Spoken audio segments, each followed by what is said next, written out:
Hey team, and welcome everyone who is in hot pursuit of financial freedom. In this video, we're going to reveal our 8 really great financial tips to help you make 2025 your best financial year ever. Now, money is a game, and you got to get in the game and play to win, okay? But 2024 is over, so this year's money game is bye-bye. Now we got to focus on 2025, next year's money game, and get in the right mindset, have the right skill sets and tool sets so that you can go out and dominate and win. It's really good. The number 8 is significant for us because it's a symbol of infinite new possibilities. So we're going to review these 8 financial tips, and we want you to take some notes and go over them with us and start developing your new financial game plan for 2025. So huddle up, team. We hope you're doing great. If you are new here, we are John and Tara Thorman, your financial success coaches, and we're here to help you achieve financial freedom faster so you can enjoy it longer. That's right, and we're going to tackle this topic right after you crush that like button and subscribe to our channel. We really want you to show up every week and watch these training videos with us because they'll help you improve your financial fitness. All right, let's dig into our list of the 8 really great financial tips so you can dominate and win your money game in 2025. That's right. Number 1, so tell your mind to dream again. So this is after a great song called Tell Your Heart to Beat Again. That's my inspiration for that point. Okay. But anyways, the question I have for you is, are you stuck? Maybe you have lost sight of your dream and your vision, or maybe you've just been dreaming too darn small, and it's time to expand your mind and your possibilities and get excited about how great your future can be. So, how do you want to live?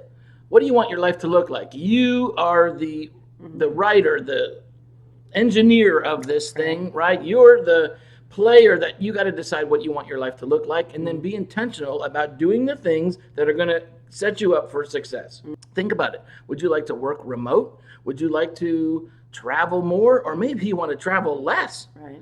That's kind of our situation. We've been traveling like crazy, and we're going to change it up this next year and start traveling a little bit less. Right. Looking forward to that. I know you are. But the point here is I want to encourage you to design your best life and then get an action plan, a financial game plan put together so that you can achieve it, okay? Oh, that's very good. Oh, and remember this, when you're dreaming big, from the book 10X is easier than 2X, set some big goals because it'll narrow out all the other options and possibilities for you. There'll only be 2 or 3 routes that you can take or courses of action that you can follow to accomplish really big goals. It'll help you get clear and get laser focused. Number 2, know where you are starting from. Yeah, this you got to get brutally honest about your current financial situation, okay? And so to do that, we want to look at your cash flow. Start with our cash flow worksheet and put in, okay, what are all your sources of income? What's the total amount coming into your household every month? And then where's it all going? Where are the leaky holes in your financial bucket? Okay, but what are all your expenses? And once you've got your inflows and your outflows calculated, you'll see, do you have an overflow or do you have a backflow? And either way, it's coming off or going onto your balance sheet, right? So income minus expenses, we're going to have a positive cash flow, we call that overflow, or negative cash flow, we call backflow, and that's going to start impacting your balance sheet. You got to decide, where's the money coming from or where's it going to on your balance sheet? Are you going to focus on accumulating assets, or are you going to focus on paying off debt, or are you going to do some of both? We want to encourage you as much as you can to choose accumulating assets, focus on assets over liabilities, because that's truly what you want. You've got to accumulate assets so that you can convert that into cash flow. And when you're doing that and your cash flow exceeds what you need to live on, you've got some financial freedom. You don't have to work anymore. Now, also with this, I want to encourage you, take an inventory. Remember this formula: mindset times skill set times tool set equals asset. All right? That's how you grow assets, is by working on all those 3 areas independently. But working on them together, because you're going to have to improve and upgrade your programming and conditioning. Your belief system about money and wealth is probably not current, not updated, and it's dragging you down or holding you back, and we need to update that. Number 3 is know the financial game you are playing. So we've determined there's at least 2 games that you're playing. Right. A finite money game or an infinite wealth game. And I appreciate the insights from Simon Sinek and Dr. James Carse as it relates to these 2 points. But you've got to understand the game that you're playing right now. Is it money game or wealth game? Is it short term or long term? Now, when you're playing a money game, that's a finite game, it's generally better to play that with a philosophy or a mindset of you're playing to win. That's going to be the more optimistic, the more positive, the more ambitious frame of mind that you need so that you can go and accomplish more and have greater success. If, however, you're playing with the mindset of playing not to lose, that's going to be more restrictive. It's going to be driven by fear and scarcity and not wanting to make a mistake. And so you won't play free. You won't, it'll be all bound up, and it's just not fluid. It's not a good way to play the game. And what will happen is if you're playing not to lose, you can never realize your full potential because you're holding back.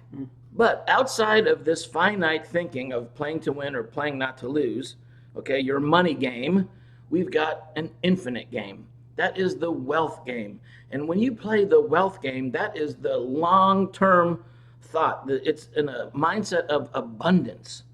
The objective in playing the wealth game is playing to keep playing. You want the game to go on for generations to follow after you in managing and accumulating wealth. Okay. Playing the wealth game is really our conscientious game. It's playing that third side of the coin where you have the mental edge. Now, I want to show you really quick my financial game plan framework, okay? And let's take a look at this graph together. Because you got to know what game you're playing, but you got to know where you're at in the game as well. I've broken this down into 4 quarters. You can see Q1 is asset accumulation. Q2 is asset protection. Q3, asset decumulation. Q4, asset transfer. Now, you're going to have all 4 quarters in your game, and it's important to know what game you're playing and where you're at in the game. If you're in the 4th quarter and you're wrapping things up and you're playing completely differently than when you're just starting in Q1, right? In Q1, we're focused on asset accumulation, and the more you can concentrate your savings and investments into the best assets that give you the opportunity for the highest rates of return, the faster your money will compound.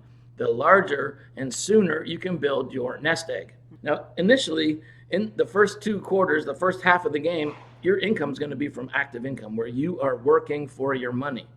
But we want to get to a position then where we can convert your nest egg into cash flow, so now your money is working for you. And it's a big shift. But draw your attention to age 65. You can see this red. We call it the retirement red zone. 5 to 10 years before you retire and 5 to 10 years after you retire. It's the red zone because it's dangerous.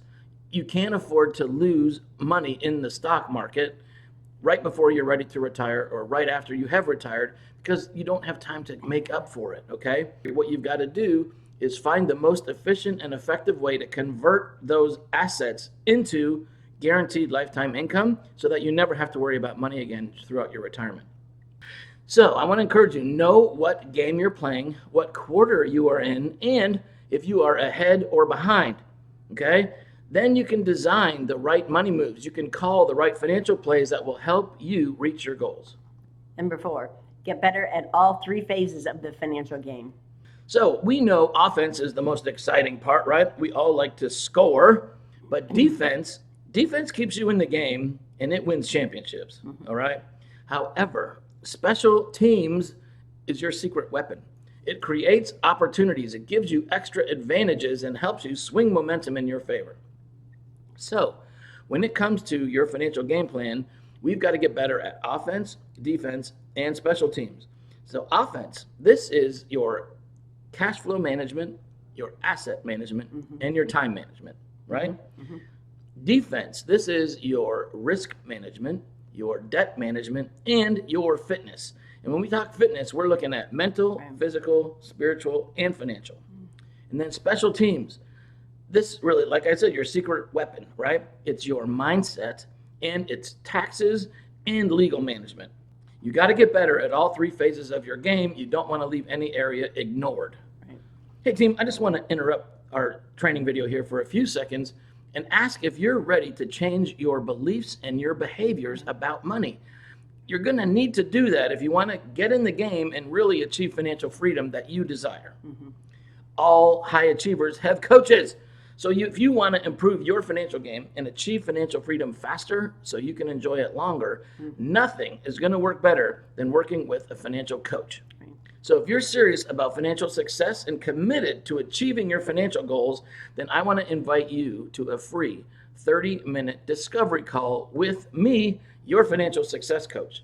Click on the link in the description box below, and you'll go right to my online calendar where you can find a convenient time where we can meet. It'll be over a Zoom call. We can see each other, we can chat, and see if this is a good fit for us to work together or not. But it could change your life, and it could help you get control of your money and win your money game. If you're interested in exploring this with me further, book that free discovery call with me right away. Now, let's get back to the video. So number 5 is schedule recurring and frequent money dates. So our culture has made talking about money taboo, right? It's verboten. Right. This has only kept people broke and enslaved longer, okay? That doesn't work. We got to talk about money. So we need to overcome this taboo quickly. The solution is to commit to communicate about money and wealth with your spouse and your financial coach. And with your financial coach, that's right. Listen, we get it, okay? Talking about money is challenging if you haven't done it before, especially if you're newly married or struggling in your marriage. It's one more thing you just don't even want to deal with. But you must deal with it, and believe us, it'll get better the more you do it. Right. It's like a muscle, and the more you exercise it, the stronger it gets. That's right. Okay? I like that. Yeah. This is a skill, and it'll improve with use. And it's essential for financial intimacy with your partner, right? And financial intimacy will bring greater intimacy in every area of your relationship. Right. So put a regular money talk with your spouse on the calendar. It's something to look forward to. You can do it every week. Have some fun with it, okay? Number 6, so make more money, spend less money, or do both? Yeah, totally. It's wisdom to eliminate wasteful spending out of your life, right? We want to make sure that and that's what the cash flow worksheet does, is it shows you where's the money going, but then you can decide, is this really the right spending to accomplish what's important to me? What's your values? What's your vision? What's your direction? Make sure the money spent is aligned so that it's getting you where you want to go. But here's the deal. You can only cut and scrimp and save so much because you got to live somewhere and you have to eat, right? So really the power to change your financial life is going to come from being able to make more money. So how do you want to do that? What could you accomplish if you put your mind to it? Okay? It's probably a lot more than you're giving yourself credit for. So think about this. What could you do? How great is your potential to make more money? And go do it. So number 7 is to automate your money moves. Oh, this is a key. I love this. Okay. You want to set up money moves that are automated as much as possible. Right. So if you get paid and the money is going into a checking account, well, why is it doing that? Why don't you put it into a high yield savings account and let it sit there earning interest at least, but automate it. Automate the money that goes out of savings into your vacation fund, your Christmas fund, your new car purchase fund, like the things, your goals, automate that money so you reduce the friction. You don't want to be thinking about it every time you get paid. Right. Reduce the friction, have it happen automatically. Number 8, the secret to living is giving. Yeah, we love this. And, it's interesting. The good book, right, in Acts 20, verse 35 says, it is more blessed to give than to receive. Right? Think about that. I mean, you've got to have extra. You got to have more than what you need in order to bless and give to somebody else. And that's a better position to be in than to be needing help, right? So we want to encourage you to give. You'll find it liberating. You'll be the master over your money. It won't be master over you. And it'll bless your heart, man. You'll feel good about helping a fellow human being. So start out small, but start building that habit, that giving muscle, and it'll expand over time, and it'll be a big blessing in your life, right? So everybody, take these 8 really great financial tips and start implementing them to change your financial life in 2025, and we will see you on the next video.